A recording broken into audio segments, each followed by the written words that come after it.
Christophe Beaugrand est là, bien sûr, il est 8h12. Alors Christophe Beaugrand, vous allez revenir effectivement sur cette image qui a énormément fait réagir, énormément fait parler, ce coup de sang d'Emmanuel Macron à Jérusalem. Et oui, je vous confirme, c'est le buzz dont tout le monde parle depuis hier. Évidemment, Emmanuel Macron nous a fait une Chirac, c'est ce que tout le monde dit. Coup de colère à Jérusalem à cause du zèle des services de sécurité israéliens. Alors, vous l'avez sûrement déjà vu, mais vous savez, c'est comme un bon vieux film culte, comme Les Bronzés. On ne se lasse pas de revoir l'image. We know perfectly, everybody knows the rules. I don't like what you did in front of me. Go outside. I'm sorry, but we know the rules. Nobody has to provoke, nobody, okay? We keep calm.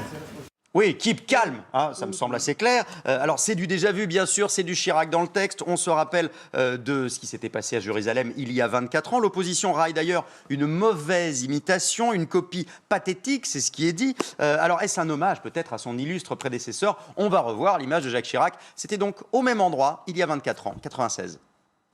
What do you want? Me to go back to my plane and go back to France? Is that what you want? Then let them go and let them do. No, this is not a method. This is a provocation. That is provocation. It's not a provocation. Please, you stop now. Alors évidemment, il y a un point commun évident, on l'a tous remarqué, c'est l'anglais de nos présidents. Il y a cet accent Frenchy à couper au couteau. D'ailleurs, j'ai fait un petit comparatif, on va le re-regarder et ça fonctionne très bien. Avec un peu de son. Ça fonctionne mieux. Alors, avec un peu de son et un peu d'im... Et voilà. Alors, c'est pas ça, mais c'est pas grave. Là, vous pouvez l'arrêter, du coup. Parce que, du coup, si on n'a pas le son, ça ne fonctionne pas. Bon, let's have a look, mais on ne va pas have a look du tout. Bon, en tout cas, quoi qu'il en soit, il y a cet accent d'Emmanuel Macron qui nous a quand même surpris, parce que d'habitude, on l'entend parler excellemment mais anglais. oui, avec un accent parfait. C'est peut-être l'agacement, l'énervement qui a fait ça. Vous êtes... sûr de bien compris.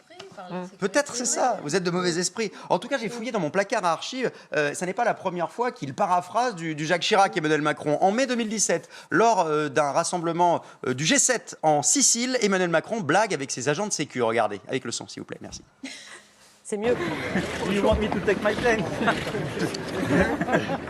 What do you want? Me to go back to my plane and go back to France? Ben voilà, mais alors ces phrases, elles font partie du patrimoine. C'est comme ça, les phrases de Jacques Chirac. Oui, mais c'est vrai ça, Christophe. Mais à votre avis, cette saillie, c'était fait exprès ou c'est calculé? Ben c'est la question. Franchement. C'est la question que tout le monde se pose.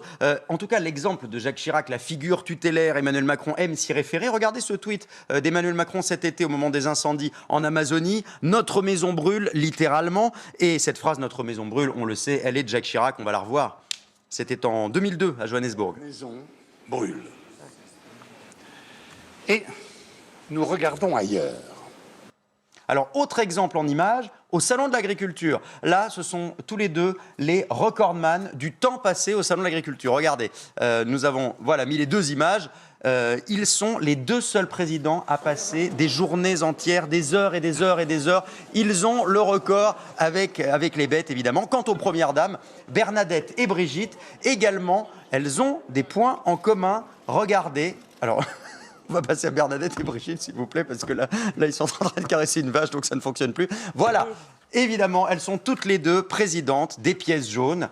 C'est la seule, effectivement, la seule première dame à devenir présidente des pièces jaunes. Qui a été adoubée par Bernadette Chirac. Depuis Bernadette, et c'est effectivement à la demande de l'association Pièces jaunes et après adoubement de Bernadette Chirac que Brigitte Macron a repris le flambeau. Bon, en tout cas, hasard ou coïncidence, je ne sais pas, mais en tout cas, à la place de nos téléspectateurs, je me poserai quand même des questions et je pourrais peut-être, quitte à paraphraser Stromae ce matin. Oula. Et tous les mêmes, c'est les mêmes.